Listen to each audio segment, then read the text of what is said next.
Jesus disse que o diabo é o pai da mentira, mas o que tem de crente acreditando no que ele diz como uma verdade é incrível. E uma das maiores mentiras que ele já contou e que permanece até hoje como uma verdade fiel no meio religioso, tanto no meio secular, é aquele que diz que nós somos a igreja de Deus. E tem muita gente que usa desse termo para não ir para a igreja. Ah, eu não preciso ir para a igreja porque eu sou a igreja de Deus.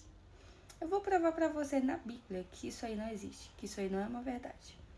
Vamos lá, 1 Coríntios capítulo 6, versículo 19 e 20 diz assim: ou não sabeis que o vosso corpo é templo do Espírito Santo que habita em vós, proveniente de Deus, e que não sois de vós mesmos?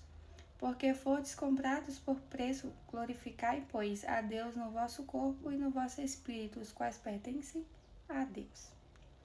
Agora vai lá para 1 Coríntios 3, verso 16 e 17, que diz assim: não sabeis vós que sois templo do Espírito Santo de Deus, que habita em vós? Se alguém destruir o templo do Espírito Santo, Deus o destruirá, porque o templo do Espírito Santo sois vós.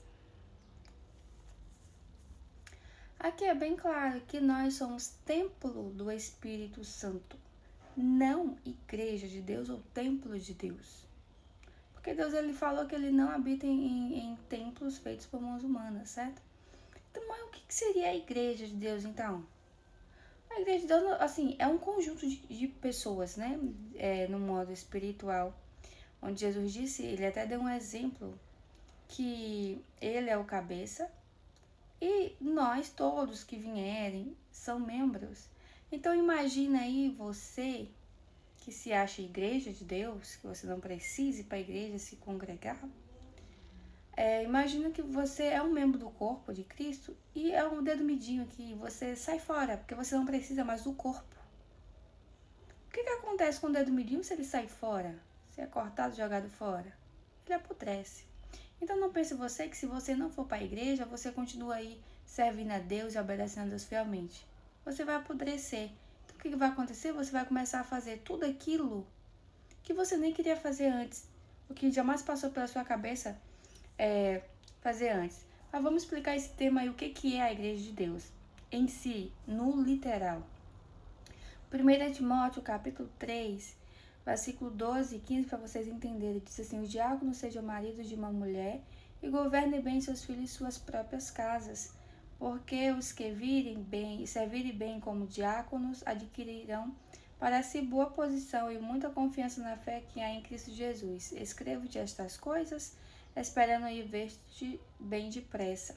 Mas se tardar, para que saibais como convém andar na casa de Deus, que é a igreja do Deus vivo e coluna e firmeza da verdade.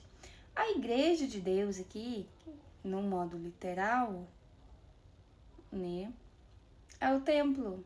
Aonde que tem diáconos? No templo. Onde que se constitui diáconos e líderes? No templo. Então, a igreja de Deus continua sendo o templo.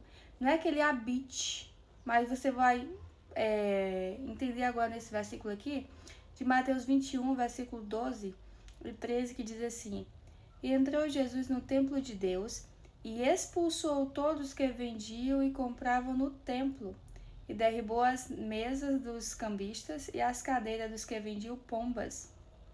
Disse-lhes: está escrito, a minha casa será chamada casa de oração, mas vós a tendes convertido em covil de ladrões. De fato, Deus ele não habita em templos feitos por mãos humanas, mas esse templo feito por mãos humanas, que inclusive foi uma ordem do Senhor dado lá no povo de Israel, né?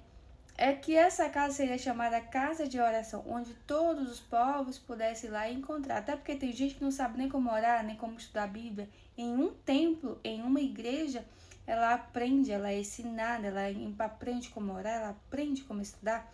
Isso, lógico, né, sendo uma igreja que estuda a Bíblia realmente e que pregue. Porque tem gente que chega na igreja, só fala e revelação, e grita e não prega nada. Mas, enfim... Então, não acredite você, amigo, irmão, irmã, que você é a igreja de Deus. Você não é. Você faz parte da igreja de Deus. Isso se você for a igreja. E tem até um conselho aqui que diz assim, ó, Hebreus 10, 25, não deixais de vos congregar, como é costume de alguns, antes a demonstrai-nos uns aos outros, e tanto mais quando vedes que se aproxima aquele dia, ou seja, a volta de Cristo. Então não deixe de ir para a igreja, tá? Porque essa igreja é a casa de oração onde você vai se aproximar mais, ter comunhão uns com os outros e tudo mais. E para quem acha que Jesus nunca pisou numa igreja, é só ler Mateus capítulo 4, 23, Mateus 9, 35, Marcos 1, 21, Lucas 4, 15, Lucas 13, 10 e muitos outros versículos aí do Novo Testamento. Jesus, ele vivia dentro das igrejas, ele pregava muito fora, mas ele sempre pregava nas sinagogas. Então, não acredite você nas mentiras do diabo, principalmente se você é cristão. Tome vergonha nessa cara, estude a Bíblia, se aproxime de Deus. Que você tá. Como é que você é um cristão? Eu sirvo a Jesus, eu creio nele, eu leio a Bíblia. E o diabo contou a mentira que eu acredita. Gente, vamos nos converter, né?